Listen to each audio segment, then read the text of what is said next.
It's your boy, Ed the Dread, aka Eddie Money Mouth, and you are tuned into the Money Mouth Podcast. Yes, sir. Welcome to Money Mouth Monday, where your boy is tired as hell. Coming off of a long weekend out on the east side in Hana for the Koki Beach contest of the MIL, Maui Interscholastic League. Right? We had the third surf contest of the high school season. We are currently halfway through the season, and the Baldwin surf team, He'enalu, representing the Y side, yes, sir, has been, I would say, one of the most consistent teams across all boards. Our boys placed second this past weekend, and the girls placed third.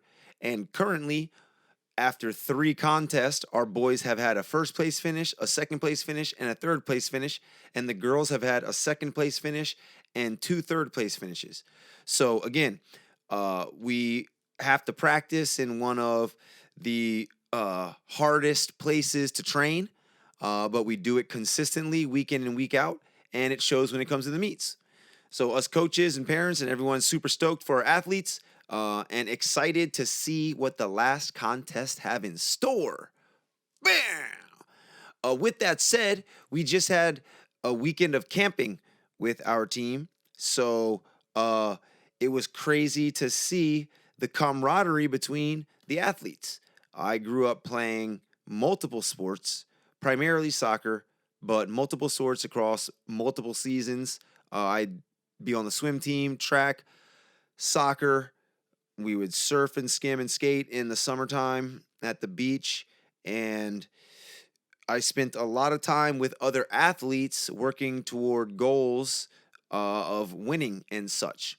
But when it comes to being on a team and just playing a game on the weekends, Saturdays, Sundays, or having practice Tuesday, Thursday, or Monday, Wednesday, Friday, or something like that, you don't really get the same times to be alone and, bond as you do when you have like a camping trip or a tournament or something that you travel to. So it was great to see all the athletes having a good time together. We ended up playing music by the campfire. They threw eggs at each other for Easter, I guess. I have no clue. A bunch of soccer, volleyball, all sorts of stuff. But also, it's good to see the camaraderie between athletes that spend time in the ocean. Because if you ask anyone who goes in the ocean and surfs, whether it's small waves, big wave, sand break, beach break, sharp reef, old slimy easy reef, there's a certain threat that is involved in those sports. And when you're out there with a crew of people, you end up having this really close tie after spending a lot of time in those situations together. So our surf team clearly has that bond, and it was great to see.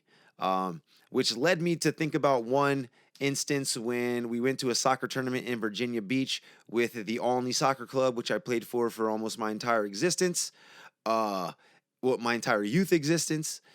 And there was an instance when a teammate of mine, I'm not going to even name him because he's still active online, spit off the balcony at the hotel, and it ended up like hitting someone. And they like looked up and saw like 4 of us kids looking down and were pissed. And we took off running, but ended up getting caught. And this fucking guy, instead of just taking the heat, he blamed it on me. And then it was all like they ran up on my parents, and I'm all telling my parents like I didn't do it. And, I'll give my mom credit. Okay. When it came to instances in school, when it had to do with schoolwork, she generally spent time in the school. So it was very difficult to get away with school type stuff. So she drew a very hard line in those grounds. She would listen to my side of the story, but also take into account the teacher's side of the story and make a decision, right? But almost anything else beside that, when it had to do with somebody's kid, a fight, something else that went on, shit, she had my back like 10,000%. So when those people were showing up trying to talk about, hey, you had spit and I ain't do it, she was sure as hell back there like damn near cursing him out about he ain't do it. And she was right. And then my homie had to go ahead and fess up because my mom wasn't having it. Now, one thing that also we had a lot of back in the day, seeing as our soccer league was called the National Capital Soccer League. So we played against teams that were in Maryland, D.C., and Virginia. And the states of Maryland and Virginia are pretty damn big. Um, I would honestly consider, the US, like each state could literally be its own country if you compare them to other places on the planet, right? But we're just like one big conglomerate to pay taxes to DC and everything. But we would have a lot of car rides back in the day, and we had tapes. So you just had to put the tape in and then just let the tape play. And then if you were super tight, your car played the tape the other direction for you without having to flip it over. But some of us had to take the tape out and flip it over and play the other side, side A, side B, whatever. Back in the day, I know my parents did not like a lot of the music that I listened to. It was in the time where gangster rap was actually kind of first starting to get big. Like drug rap was happening. People were talking a lot of drugs, a lot of money, a lot of stuff like that. So I guess it would kind of be like if you were a kid in middle school, high school, in the inception of this whole like drill scene, maybe your parents would feel the same way. But with that said, I feel like this whole drill scene and what's going on now is a lot crazier than what we had back in the day. And I will take that by experience because I had to listen to about 3 hours worth of new age hip hop. I would say it was things that probably came out within the last 5 to 10 years. And I I had to turn the damn thing off like 3 times. I mean, literally, there was times where I had to look at all the girls in the car and be like, "Do y'all even listen to what you're saying right now?" I just had to turn this off. Gotta turn it off. But again, that was a bonding experience as well. So there are times when people get really hyped for songs and everybody sings together, and it is what it is. But one of the ones that I really couldn't freaking believe was one that a student tried to play for me last year, and I denied it off the name. And I am very happy I denied it off the name back then in my classroom because I had to listen to it in the car, and it's called Rich Baby Daddy. Rich Baby Daddy riding in a caddy. After saying that in my head so many times, that's how the song sounded until they played it again, and then I remember what it actually sounded like, and damn, I needed to turn that off a lot of times. That chorus is just a nightmare, and even more of a nightmare when like 5 to 7 teenage girls are screaming it out loud. Like I can't even. And if you ain't hear it, I don't know. Just Google the lyrics, as you probably don't even want to give it another view, honestly. Oh my gosh! Then one that surely they played, and then I turned it off after probably the first 6 bars of the first hook of the first verse. The hook was raunchy and nasty. It was worse than Luke. It was worse than Aquila. It was worse than whatever. And I mean, I've seen this guy on social media talking about he's vegan and wearing a freaking diamond pendant of him like sitting in full lotus like as Buddha or something, bro. And in this song, I made sure to look at the name of it before I turned it off.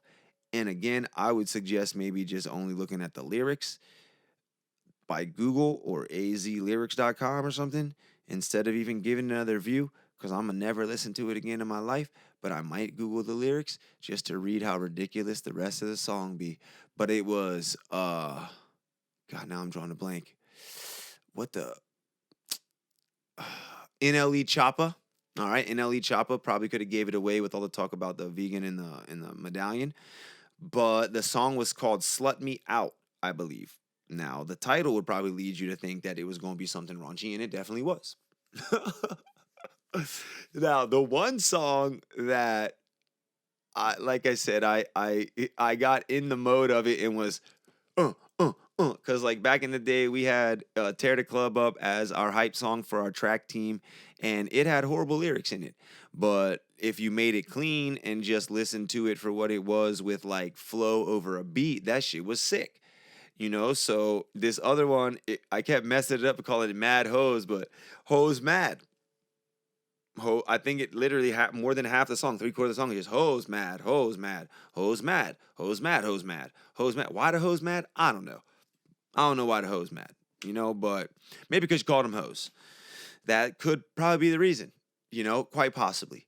But regardless, when that thing turns on, it's like a chant anthem and people go crazy. So I had to throw a little hose mad up in my life and throw it down. So again, big up to the Baldwin High School surf team, boys and girls side.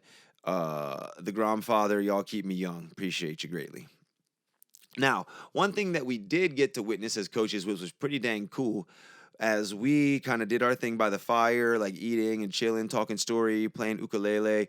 The kids didn't want anything to do with it, and they were over leading some sort of I don't even know, like a centering routine or something, led by my boy Hui Vu, who needs to keep his hair long so we can get it braided. But he was, kind of clowning in a sense, like, oh, bring your hands in, breathe hard. Ooh, heart chakra. Okay, now get up and run to the wall and come back. And although it was a joke, seeing him even talk about the chakras was cool. So we went for dawn patrol, and the waves weren't that great at both spots. And with the hope that as the wind died off a little bit and the sun came out, the conditions would change, we dawn patrolled a hike. And at the end of the hike, I got everybody to sit down and just do some breathing exercises. We did a little bit alternate nostril breathing, and talked a little bit about the chakras because the homie that, had been clowning about the heart chakra was actually there to listen to it.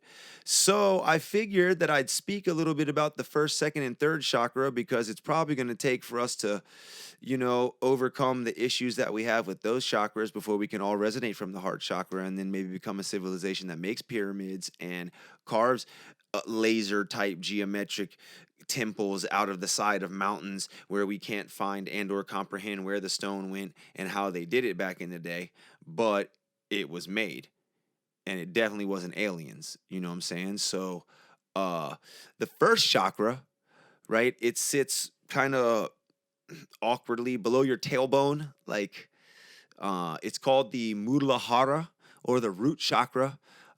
Its color is red.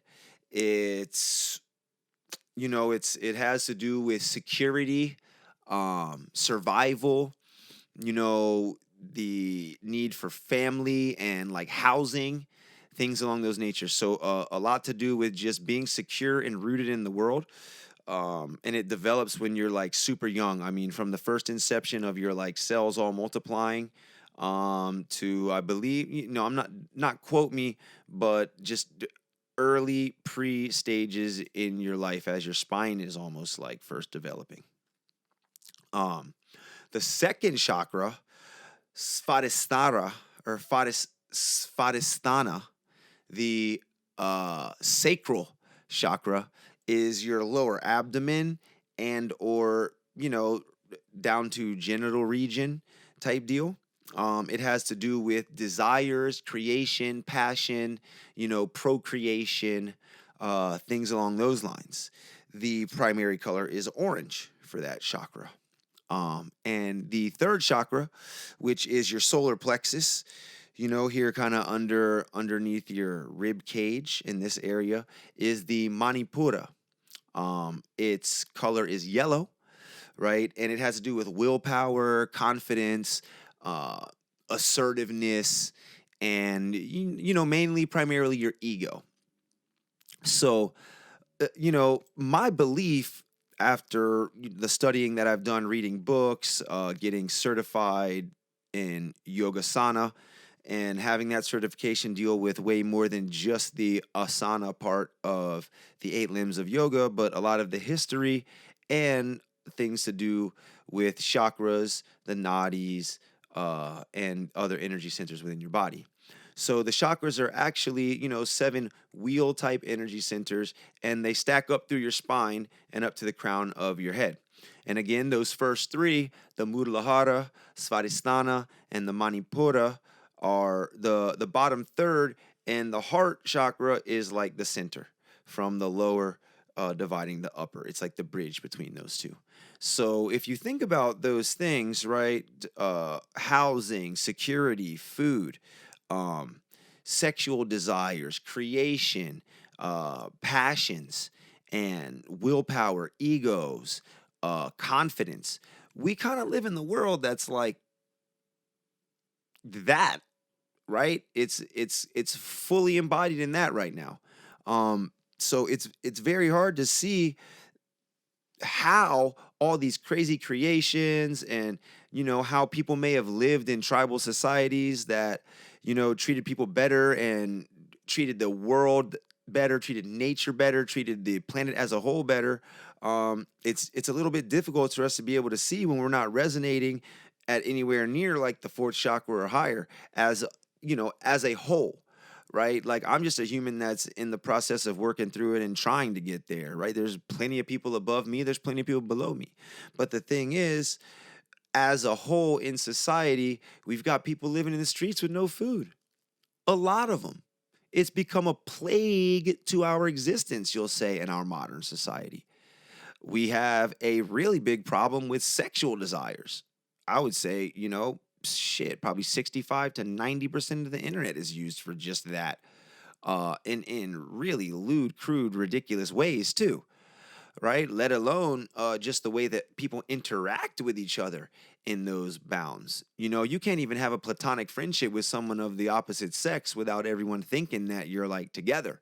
In our modern society, it's a shame, right? And then the third chakra, ego. Come on, our whole thing is the ego. I mean, almost leave it to rap. You want to be the best at things so that it makes you improve. But I would just beg to say that we have a very egotistical society.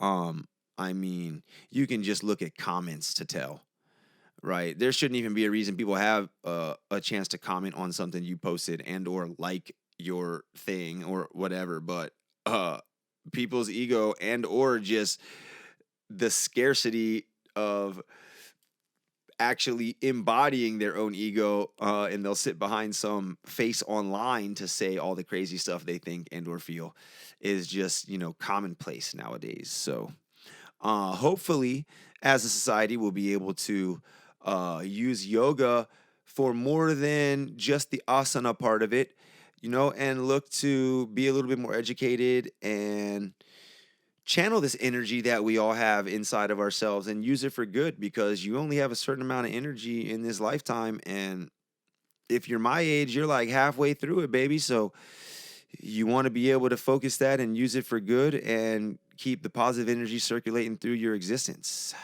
So with that said, you can look up the chakras on your own. You can check out crystals. You can do breathing exercises, please. And thank you. I would suggest that you do.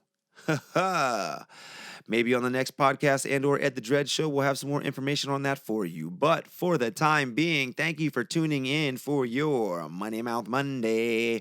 That was the Money Mouth Podcast. Click like if you liked it, share if you care, and big up yourself. A hui ho kako. Big W time. Baldwin Bears. Hey Nalu. Y side. Always that side when we ride. Yes, I bless.